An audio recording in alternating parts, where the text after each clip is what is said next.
Thank you very much, and thank you to the Dietary WA for inviting me here. I really love doing these talks, and we've got an hour, which will go past really fast. And one of the things that I'll just point out is that to understand everything about marketing or have a complete marketing plan in your practice is probably going to take you a little bit longer than that. However, what we would like to do in this particular presentation is to kind of outline in this workbook how you can go through and audit all of the communication that goes out in your practice. Who's an awesome marketer already? Oh, what? So I'm sure, let's just do a straw poll. Who gets a lot of their leads through referrals? Who considers referrals part of their marketing efforts? Yes? Great, because it absolutely is. Who gets a lot of their new clients through their website? Great. Google AdWords, anybody using that? Facebook advertising? Promotional partnerships with other health professionals who are not necessarily GPs? Cool. Promotional partnerships with other left-of-field organisations like shoe shops or sporting teams or, yep, great. Anybody else got some really interesting out-of-left-field sources of new patients? Well, I have to say, John, that word of mouth is still a big factor. Awesome, good. And I hope it is, because that means that you're doing a good job. Yeah. Anybody else got any other out-of-left-field ideas about how to attract new patients? Cool. Well, maybe we've just covered it all. Let's go through some of it. So let's just have a look at how this is going to work. What I'm going to do is I'm going to go through how do I actually audit all of the communication that goes through my practice. So I'm going to break it down into 4 areas. What I call general messaging, which is all of the communication that's in and around your practice. How you communicate with your existing patients, how you communicate with your referrers, and how you communicate with potential new patients through advertising and other promotional material. And so there's a whole heap of different potential strategies that you can use. Later on this afternoon, you're going to be learning a little bit more about from somebody who's going to come and talk to you about social media. But there are all sorts of avenues, or what we call channels, through which you can attract new patients. Now, if I'm looking at this mind map up here, it looks like it's big enough to see, where if I was going to start focusing on a particular area, whether it's existing patients, advertising, referrers, where would you actually start to put your focus if you were going to do a marketing audit? Thank you. Yeah, absolutely. Existing patients. And why is that? You've already got them. Absolutely. It's going to be so much easier, much less effort to actually engage somebody who hasn't possibly been into the practice for a little while, or reactivate, as you might call it. Then where? After existing patients? Yeah, referrers. Has anybody had this same experience where the patient who comes from a referrer is what I would call a higher quality patient than somebody who's just walked in off the street? There's a few people nodding. I think and I say better quality patient, but what I really mean is that they already have a kind of expectation and they've already put you in a certain position because somebody else that they trust has trusted you enough already to say, hey, you should go to this person and I think that they are going to do a good job to help you out. There's all of these different areas, and through the presentation what I'm going to do is probably refer to lots of resources that I have. I'm really happy to provide electronic documents after this to anybody who really wants them. So if you do want those, if you put in a message on our contact page, that will get to me on Monday. And so if you think, oh, yeah, I needed that spreadsheet or I need that whatever it is, please go there, just put your name in and just say, hey, John, you were talking about this thing, can you please send me a copy of it? Right.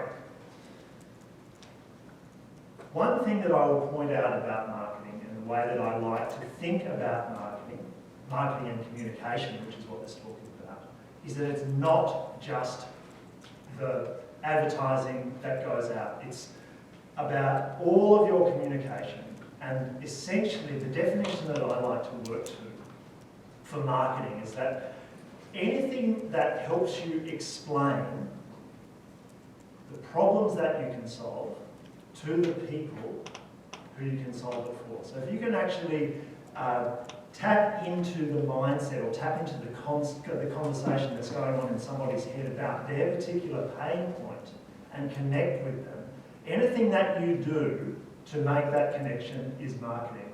And one of the things that I always get asked is, look, we want to get new patients. Should we use Google AdWords or should we use Facebook? What they're asking is, what kind of media should I be using to actually reach my target audience? And the problem with asking that question first is that you really need to sort a few other things out first, and that's this. So if you're talking about media, before that you have to be really clear about your message. What is it that I'm going to say to actually connect with people? And you have to be really clear about who you want that message to go to. Who is your market? And before we even get into this page 1 here, which I will in just a minute, these are the things that I think we sometimes talk about, okay, we need to attract new patients. But once we've done that, we need more communication to actually make sure that they do book the appointment. Now, that is going to be the things that you say on the phone at the front desk, how you actually book somebody in for an appointment, whether somebody might ring up. And I know people do this. They'll ring up, they'll type into Google, oh, I need a podiatrist for this, or I need someone to help me with this, and they'll see someone in their local area, and they go, oh, how much does it cost to see the podiatrist? What do you say to that, by the way? Yeah. Yes, perfect.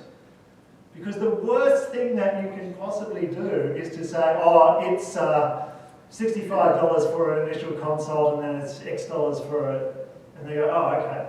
Where do you go? And number one, how do you know that that's the particular consult that that patient is going to need? You need to actually diagnose that. Say, yes, thank you very much for that. And there's another question too that you really need to ask, which is, oh, have you been into the practice before? Because that'll immediately identify, is this a new patient? Or is this somebody who has already been in and I can go down a different pathway in my communication? So how to convert. When you are treating your patients, there are elements of marketing and communication that's going to help them to come back, help them to rebook in all of that. The question that you need to then ask yourself is that once I've got them in, what kind of communication do I need to engage in to delight them enough to get them to then refer? As you've quickly identified there, those word of mouth referrals are really, really important. And so I would like to think about you creating a marketing and communications plan for your practice includes what you're going to do at all of those stages of your patient life cycle. So let's have a look. That page, I think it's number 1 in this book. Questions that you need to ask before you go through this audit. Because we're going to go and do a whole communications audit in our practice. We need to know all of this stuff first. So the first thing is the market. Who do you serve? Have you got a really good idea of the type of person and the things that they're worried about? What are their concerns? Let's think about a particular problem. What's a problem that somebody solves here? Patients. What do you do to help people? Oh, you have to stop. Heel pain, okay. So, somebody with heel pain, everybody and I'm assuming that because we're the podiatrists here, most people do help people fix or at least treat their heel pain. So, let's flesh out that particular avatar a little bit. Somebody with heel pain. So imagine somebody who you've seen in the last week who's coming with heel pain. How old are they? Has anybody got an idea of somebody in particular? Yep. Mid-40s? Okay, mid-40s, male, female, other stuff going on in their life? Female, probably more than that. Yep, yep. Once you start to know the demographics, then you can start to think about, okay, well, what's that conversation that's going on in that person's head? What are the ramifications of having heel pain for that person? Why is removing heel pain really important for them? Why is it, actually, by the way? When it gets to the stage it's bad enough, it stops them from doing all their daily tasks. Stop, yeah. And look, if you think about any particular problem that you solve and you start asking that question, you guys have jumped to it in 2. Sometimes you'll get, maybe 5 steps, and then you'll get to, oh, it's impacting the quality of their life, and you just kind of jump ahead there. But there are a lot of other things that, you might think that person, if they're a runner, for example, it might impact them in a certain way. If they're a grandparent, it might affect their ability to go and interact with their grandchildren or their family. Whatever it is, once you've got a really good handle on who that person is, that's going to allow you to craft a really specific message to that person, much in a way that's really going to connect with them. Does that make sense? Because if you're going out really broad, then you're not actually going to connect with that person. So these are the questions that you really need to be across for who do you serve. And then it's working out the message. So starting with the market, that's who you serve. Go to the message. What is the message that we're going to get across here? So you're going to have different types of treatments for different problems. And one of the things about any communication is that the more specific it is, and whether it's a page on a website, whether it's a little flyer that you put out in mailboxes, whether it is an ad that you put on Google, the more specific it is, the more it's actually going to relate and pop out to somebody who has that particular problem. And so what I might be hinting at here is that if you just have a one-size-fits-all advertisement, it's not really going to connect with anyone. If you try and get everybody, you'll never connect with anybody. So that does mean that in terms of your communication, you do need to narrow it down into different segments for the different types of problems that you solve and the treatments that solve those problems. So you need to know all of that to be able to craft a message that is going to connect with people.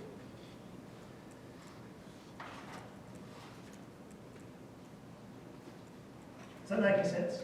Yes. Good. Okay. You just flip through.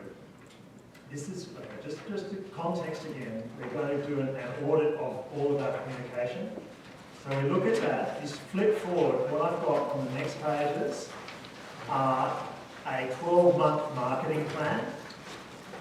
There's a thing that we'll do first on that and then come back to it, and then we'll do a whole audit. So I just wanted to point out, I have these templates in Excel. If you guys want them, please let me know individually on that contact us page that I want one of those Excel planners, marketing planners.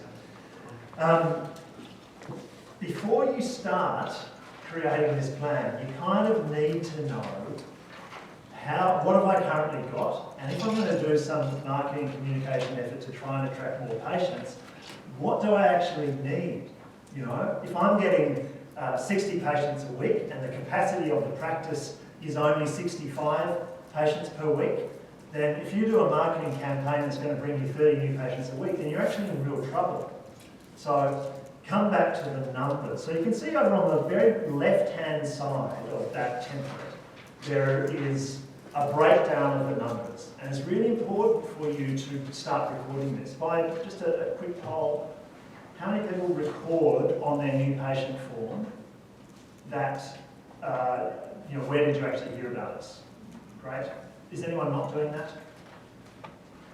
No one's going to admit to it, but that's great that everybody is doing that. So, on your marketing plan, all of those categories that you put on your new patient form, bring them across to this 12-month marketing plan. Now you can see on this demo practice here on page, doesn't have a page number, so it's obviously page 2 and 3, that I've got categories like word of mouth, GP referral, OHP, other health professional referral, other partner referral.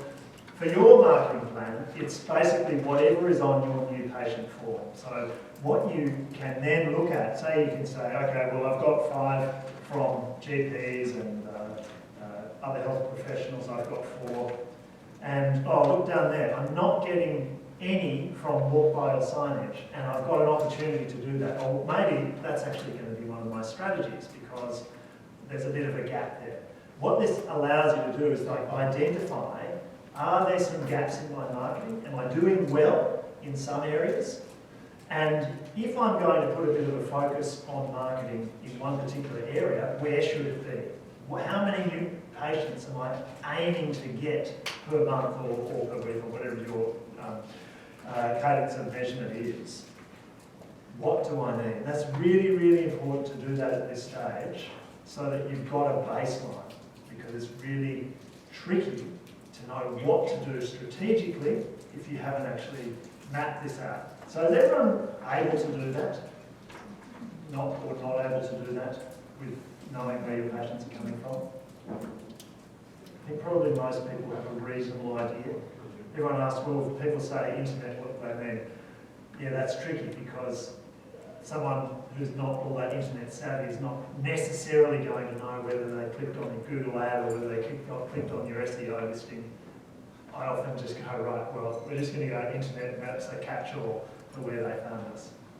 Never be 100% because, as you know, if you've ever done any evidence-based study, that people are very hard to measure when they're doing self-reporting, and this is actually pretty tricky. So this is the first stage of the audit. Look at what we've got. Let's look at the numbers, see what's actually happening. And then what I'd like to do is this general messaging audit. So we'll come back to those 2 12-month planners, and we'll have a look, and on page 4 it says your marketing audit.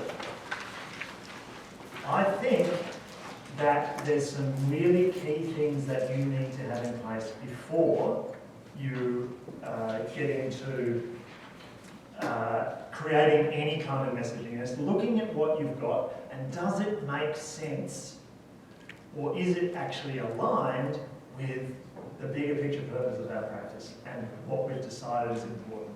Does it match? If I'm somebody who just does EPC patients, is anyone in that, by the way, just do EPC? Oh, great. Then you wouldn't want to have a website and a practice that looks really, really flash.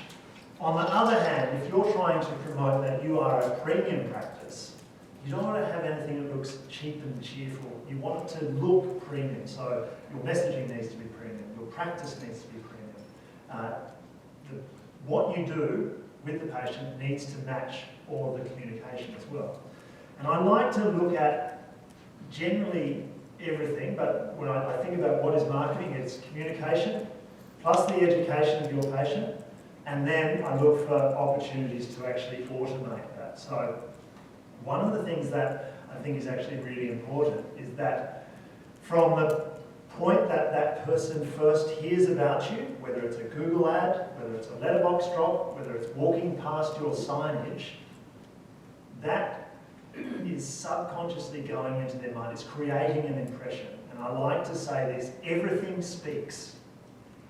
The chairs in your reception, the way that, or not, that the person on the front of the house actually looks up and smiles as they come through the door.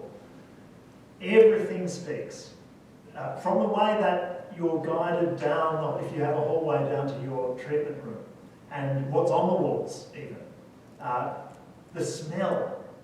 Every sense is creating an impression. I include all of that in, if I'm going to do an audit of my practice, what impression is my patient going to get? And does that match with what we say we're all about? So, key things here. Does your message connect with your market? And to actually do that, there's two things. One's a very general thing to help answer that question as a yes, it does connect with my market. So often we're here, and sometimes I see this on people's websites. It'll be the front page. It'll say, "Hi, I'm John O'Heath. I qualified from the University of Western Australia in whatever it was, and I've done this, and this, and I." The patient is out there, and they don't really care, to tell you the truth. That is just permission to play. I'm not going to go to the guy down at the mechanic shop to get my lower limb fixed, right? So if I'm going to go to a podiatrist, I just assume that you've got all the qualifications and that you're good at what you do. What I'm concerned about as a patient is, can you help me with a specific problem that I have? And going around in my mind, again, if I've got heel pain, there's going to be stuff going on in my head. It's a stream of consciousness, and maybe it's just itching at me. Your messaging has to make the person really confident that you can actually solve their problem. They need to be able to look at your website, they need to be able to look at your shop front, they need to be able to walk into your practice and see posters or pick up pamphlets. That's going to ensure, that's going to make them think, oh yeah, I'm in the right place. This is the right person to be solving my problem. It's really important that you're very clear about why you do what you do. And I'll explain that a little bit more in a minute. And so that, if it's not relevant, it won't connect. So that's, is it going to connect with my audience? In general, those are the things that you need to be aware of. Specifically, your messaging, when it really works, will hit two things. It will move them towards some kind of pleasure, and it will move them away from pain. Which do you think is actually the stronger motivator? Sorry, I think we've got two answers here. Who said pleasure? Yep. Who said pain? Okay. They're both really strong motivators, aren't they? But somebody with a great deal of pain already, and in my experience, most of you are dealing with particularly new patients, their highest motivation is going to be, I'm coming to you to remove some kind of pain. And so if you can combine those, the actual removal of that pain is going to be a bigger motivator than, in most cases, than moving towards pleasure. So getting rid of the heel pain is going to be a bigger motivator than being able to walk. Does that make sense? So this is quite significant in your messaging. So you need to hit that really, really well. Removing pain, runners, you might want to be injury-free if you're going towards pleasure, or faster. Diabetes. What would be a real, a pain point that would be like an awful thing? Yeah. Massive. So mention that. That's what you don't want. You don't want this. You don't want amputation, right? So, dig the knife in, yeah, a little bit with your messaging, because people will be motivated. And look, this is not just a cynical way to get people through the door. I do this from a place of, look, we can help this person who needs help. And sometimes they need a little bit of extra motivation to help them realise, look, this is actually going to be best for my overall health outcomes. So, big picture consistency. I'm not sure if I were to ask you, why do you do what you do? Would anybody be able to have a very short, succinct statement that you could just rattle off the tip of your tongue? I always said that I love the job because within 20 minutes or 30 minutes, someone who's come in at a certain level of discomfort or pain usually doesn't leave in that same state. They leave feeling a lot better than how they came in. Yes. So it's not as succinct as you were considered. But it is, but what you're indicating there, it is exactly the right I can meet feeling. But what you're saying is that you're in the business of transforming lives in some respect, and it is actually important though to put some language around that actually feels right to you. So at the Hive, ours is to transform practitioners into successful business owners. It rolls off my tongue really quickly, and it makes it succinct. And when I think about that, I think, okay, I've got an opportunity here to do something. Come and present here. Will that help transform practitioners into successful business owners? And if I can say yes, well, yeah, I can do that. If I'm putting out a message to any prospective client, is it consistent with that bigger picture purpose? In my business partner Troy has a practice up in Toowoomba in Queensland, and their purpose statement is, we're all about you realising your potential. And for them, that means realising their potential in their sport or in their whole life, connecting with their family. It's for their patients and for their team. And so, when they're trying to create some messaging, is it actually consistent with it? We are all about you realising your potential. So, a couple of, maybe last year sometime, I just took a quick snapshot of some of the purpose statements that some of our clients had come up with. And have a look at that. I think most of these were actually podiatry. It's not necessarily, some of them are related to feet, but some of them aren't as well. Stronger, better, faster, stronger, positive change in people's lives. This is it's a really good thing for you to be able to get something that you think, oh, you know what, yes, that's why we do what we do. And I think those are some good examples there. Again, the other thing that, as a business coach, I'm really big on is helping people get really clear about their values, because it's my strong belief that a values-based business, particularly in a health setting, is really, really important. And so getting clear about, okay, this is why we do what we do, and the way that we show up and behave is in accordance with some values like these. Now I'll just show a quick snapshot of Troy's front page, which I probably took a couple of, maybe sometime last year, but you can see that it's right there on the front page messaging. Realise your potential, exceed your goals, blah, blah, blah. And then on their About Us page, it's unlocking your potential, and then world class is another one of their values. And so it's all through all of their messaging. It actually is consistent with the values. So that's what I mean here with checking in. Does all my messaging connect with my audience?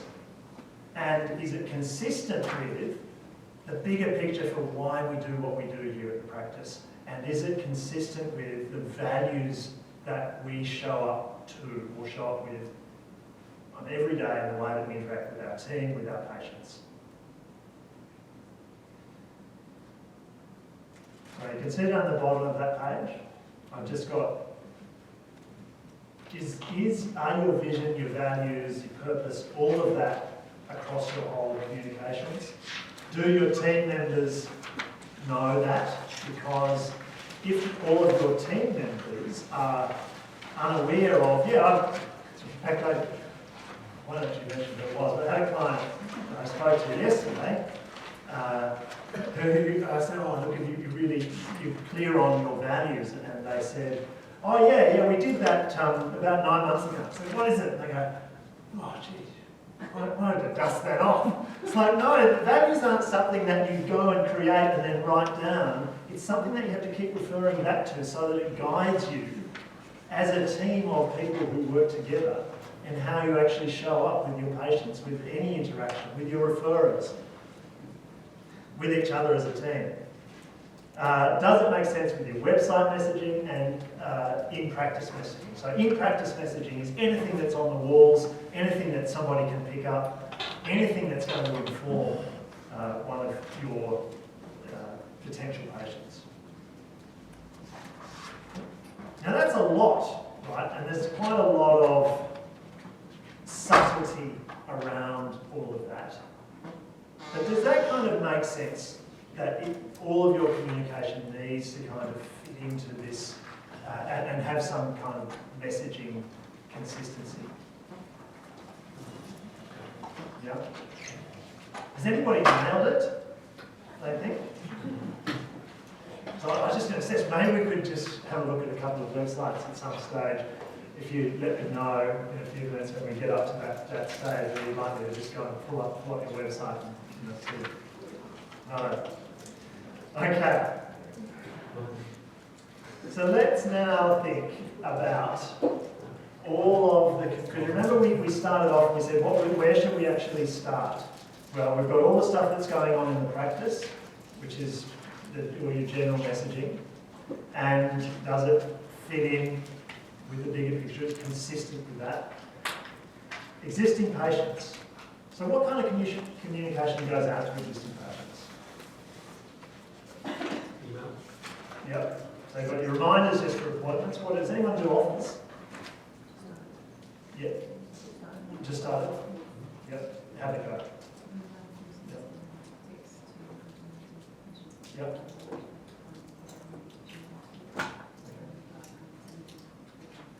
So this is a case study here, 180 texts to someone who's actually been through the door before.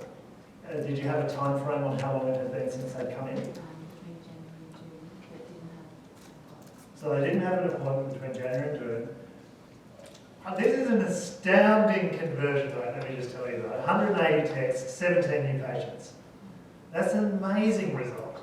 Now the reason that, if you send out 180 SMSs to random people, I doubt you would have gotten one. But if you go back and you look at, okay, well, who hasn't come in?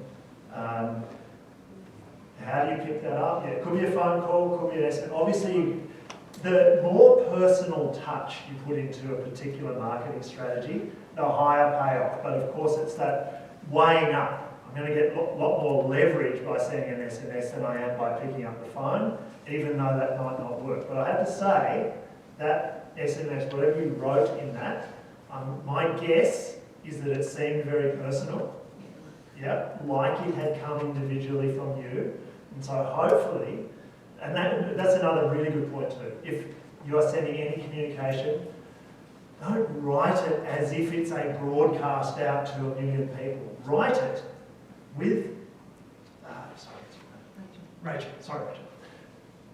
When I'm writing it, I always say, in my mind, oh, Rachel, notice you haven't been in for a while. Just wanted to check in, is everything okay? Love to help you out with whatever, to help you out with any foot health issues that you currently have. So I'm trying to think of the person as I'm creating that message, and I'm guessing that you've actually really nailed that, because 17 new appointments from, that's nearly 10%, is really good from an SMS. So that is really, really good. What else do we do? SMSs? Newsletter, yep. What's your cadence for newsletters? How often? I'm not sure. No? Also put yourself in the mind of the patient. How often do you want to